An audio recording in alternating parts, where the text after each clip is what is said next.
എല്ലാവർക്കും ഒരു പുതിയ വീഡിയോയിലേക്ക് സ്വാഗതം. അപ്പോൾ ഇന്നത്തെ വീഡിയോയിൽ നമ്മൾ സ്റ്റിച്ചിങ് റൂമിൻ്റെ മേക്ക് ഓവറാണ് കാണിക്കുന്നത്. കുറേ ദിവസമായി നമ്മൾ സ്റ്റിച്ചിങ് വീഡിയോസൊക്കെ ചെയ്തിട്ട്. അപ്പോൾ ഈ റൂം ഒന്ന് റെഡിയാക്കി എടുത്തതിന് ശേഷം വീഡിയോസൊക്കെ ചെയ്യാമെന്ന് വിചാരിച്ചിട്ടായിരുന്നു. ഈ റൂം ആദ്യം ഈ രീതിയിലായിരുന്നു. അപ്പോൾ വീഡിയോ എടുക്കുമ്പോൾ അതൊക്കെ ഒരു ഭംഗിക്കുറവ് പോലെ എനിക്ക് തോന്നിയതിന് ശേഷം ഇതുപോലുള്ള സ്റ്റീലിൻ്റെ കമ്പി എൻ്റെ വീട്ടിലുണ്ടായിരുന്നു. അപ്പോൾ അത് എടുത്ത് കൊണ്ടുവന്ന് അപ്പോൾ രണ്ട് സൈഡിലും വെച്ചപ്പോൾ ഒരു ഭാഗത്ത് അത് എത്തുന്നില്ല. അപ്പോൾ പിന്നെ ഞാൻ ഒരു PVCൻ്റെ കഷ്ണം എടുത്തിട്ട് അത് ജോയിൻ ചെയ്തെടുക്കുക ചെയ്തിട്ടുള്ളത്. പിന്നെ കാണുന്നത് ഇവിടെ തയ്ക്കാനുള്ളതും പിന്നെ ഇതിന് കൊണ്ടുവന്നിട്ടുള്ള കർട്ടൻസൊക്കെയാണ്. കർട്ടനുകളൊക്കെ ലെങ്ത്ത് കൂടുതലാണ്, അതുകൊണ്ട് ഒന്ന് കട്ട് ചെയ്ത് സ്റ്റിച്ച് ചെയ്തെടുക്കണം. അപ്പോൾ ഇതാ ഇതുപോലെ മടക്കിയിട്ടിട്ട് ഞാനിങ്ങനെ പിൻ ചെയ്ത് വെച്ചിട്ടുണ്ട്. ഇതാ ഇത്രയും വലുപ്പത്തിൽ, ചില കർട്ടന് ഈ വലുപ്പത്തിലാണ് കട്ട് ചെയ്യാനുള്ളത്. അത് ഞങ്ങളെ ചുമരിന് ലെങ്ത്തിന് വ്യത്യാസമുണ്ട്, അതുകൊണ്ട് കർട്ടൻസൊക്കെ പല രീതിയിലാണ് കട്ട് ചെയ്യേണ്ടത്. ചിലതൊക്കെ ഒരേ രീതിയിൽ തന്നെയാണ്, ഒരേ അളവ് തന്നെയാണ്. അങ്ങനെ മടക്കിയിട്ടിട്ട് ഞാൻ ഈ അറ്റത്തും നമ്മൾ കട്ട് ചെയ്തിട്ട് ഇങ്ങനെ തുണി കട്ട് ചെയ്യില്ല, നമ്മൾ വലിച്ചിട്ട് കത്രി വെച്ചിട്ട് അതുപോലെ ചെയ്യുമ്പോൾ ഇന്നൊരു പൊടി ഇങ്ങനെ വരികയാണ്. അപ്പോൾ അത് വൃത്തിയാകുന്നില്ല, അതുപോലെ കർട്ടൻ ചുരുണ്ടും പോവുക. അപ്പോൾ ഈ രീതിയിൽ മടക്കിയിട്ടിട്ട് നമ്മൾ ഒരേ ലെവലിനാണ് കട്ട് ചെയ്തെടുക്കുകയാണ് ചെയ്യുന്നത്. അപ്പോൾ ഇതാണ്ടോ ഇതുപോലെ ഇട്ടിട്ട് ഈ അറ്റത്തൊരു പിൻ ചെയ്തിരിക്കണേ ഇവിടെയുണ്ട്. എന്നിട്ട് ഇവിടുന്ന് നമ്മളിങ്ങനെ കട്ട് ചെയ്തെടുക്കുകയാണ് ചെയ്യുന്നത്. ഇതുണ്ട് ഈ കത്രികമ്മൽ പൊടി അതിങ്ങനെ മറ്റേ രീതിയിൽ നമ്മളിങ്ങനെ തുണി ഷോപ്പിലൊക്കെ കട്ട് ചെയ്യില്ല, ഇങ്ങനെ വലിച്ചിട്ട് അതുപോലെ ചെയ്യുമ്പോൾ അതിൽ നിന്നൊരു പൊടിയും വരിക, ചുരുണ്ടും പോകുക. അപ്പോൾ പിന്നെ അറ്റം തയ്ക്കാൻ പറ്റുന്നില്ല. അപ്പോൾ ഇതുപോലെ കട്ട് ചെയ്തെടുത്ത്, ചില കട്ടനൊന്നും ഇത്ര കട്ട് ചെയ്യാനില്ല കേട്ടോ, നമ്മൾ ചുമരിൻ്റെ ലെങ്ത്തിന് വ്യത്യാസം ഉണ്ടായിട്ടാണ്. അങ്ങനെ ഇതാ ബാക്കിയും ഇങ്ങനെ വെച്ചിട്ട് കട്ട് ചെയ്തെടുത്തിട്ടുണ്ട്. അതിനുശേഷം ഇതിൻ്റെ അടിഭാഗമൊക്കെ ഒന്ന് മടക്കി തയ്ച്ചെടുക്കുക. ഇനി നമുക്ക് ഫൈനൽ ലുക്ക് കണ്ടാലോ. അപ്പോൾ ഇങ്ങനെയാണ് നമ്മൾ ചെയ്തെടുത്തിട്ടുള്ളത്. ഇതിൻ്റെ ഈ അറ്റത്തുനിന്ന് ഈ ഡോറ് തുറന്ന് വെച്ചതിന് ശേഷമുള്ള അത് മുതൽ അങ്ങ് രണ്ട് സൈഡിലാണ് നമ്മൾ മൊത്തം കർട്ടൻസ് കൊടുത്തിട്ടുള്ളത്. ആദ്യം 6 എണ്ണമാണ് വാങ്ങിയിട്ടുള്ളത് തികയായിട്ട്, പിന്നെ 4 കർട്ടൻസ് കൂടി വാങ്ങിച്ചിട്ടുണ്ട്. അപ്പോൾ ഇതാ ഇത്ര സൈഡിലാണ് നമ്മൾ കൊടുത്തിട്ടുള്ളത്. പിന്നെ ആ ഭാഗത്തും ഈ ഭാഗത്തും മെഷീനും, ഈ ഒരു സൈഡിൽ മേശയാണ് നമ്മൾ ഇട്ടിട്ടുള്ളത്. ഈ മേശയിലും ഒരു സ്റ്റിച്ചിങ് മെഷീൻ വെച്ചിട്ടുണ്ട്. പിന്നെ തുണി കട്ട് ചെയ്യുന്ന സമയത്ത് അതെടുത്ത് മാറ്റി വെക്കും. ആ സ്റ്റിച്ചിങ് മെഷീൻ വെക്കാനൊരു മേശ സെപ്പറേറ്റ് ആയിട്ടില്ല. അപ്പോൾ രണ്ടിനും കൂടി വേണ്ടിയിട്ടാണ് ഞാൻ ഇങ്ങനെ ചെയ്തെടുത്തിട്ടുള്ളത്. പിന്നെ ഈ റൂമിൽ അത്രേ സ്ഥലമുള്ളൂ. ഇനി ഇതിലേക്കൊരു ഡമ്മിൻ്റെ ആവശ്യമുണ്ട്, ഒരു ചെയർ ആവശ്യമുണ്ട്.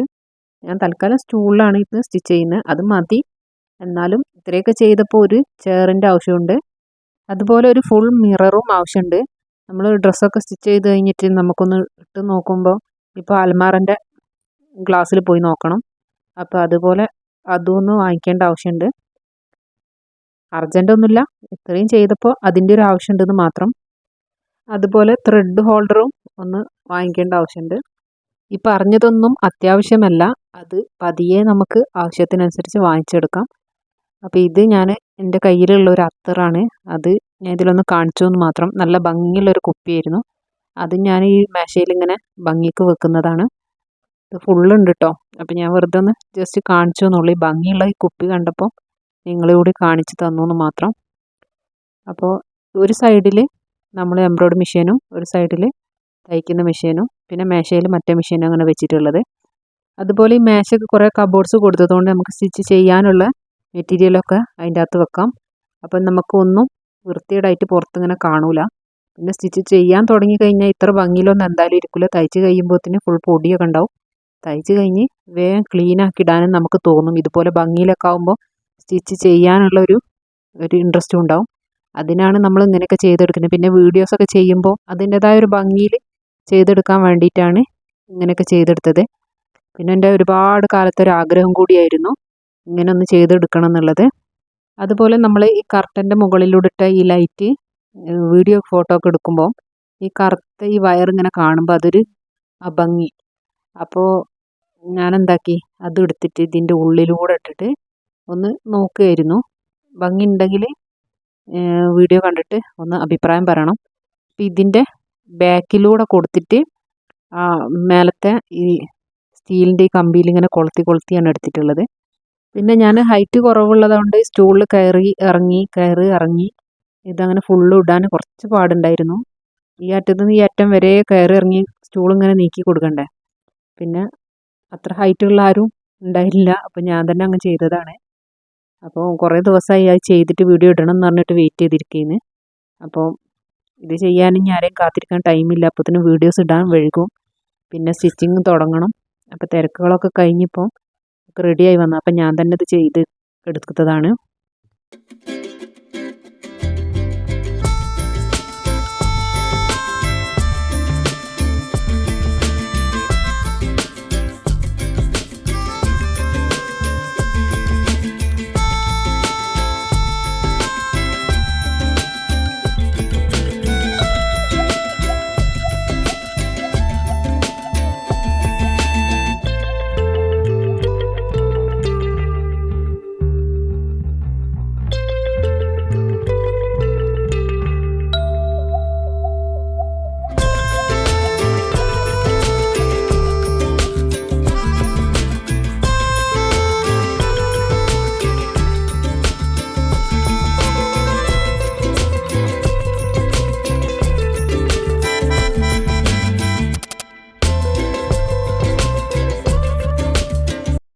അപ്പോൾ നമ്മൾ ചെയ്തെടുത്ത് കഴിഞ്ഞിട്ടുണ്ട്. അപ്പോൾ ഇങ്ങനെയാണോ ഭംഗി, ആദ്യത്തെ കറുത്ത വയറും കാണുന്നതാണോ ഭംഗി എന്നൊന്ന് പറയണം.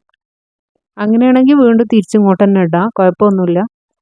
അപ്പോൾ ഇത് ഞാൻ ലൈറ്റ് ഇട്ടിട്ടുള്ളതാണ്, ലൈറ്റ് ഓഫ് ആക്കിയിട്ടുള്ളതും കാണിച്ചു തരാം.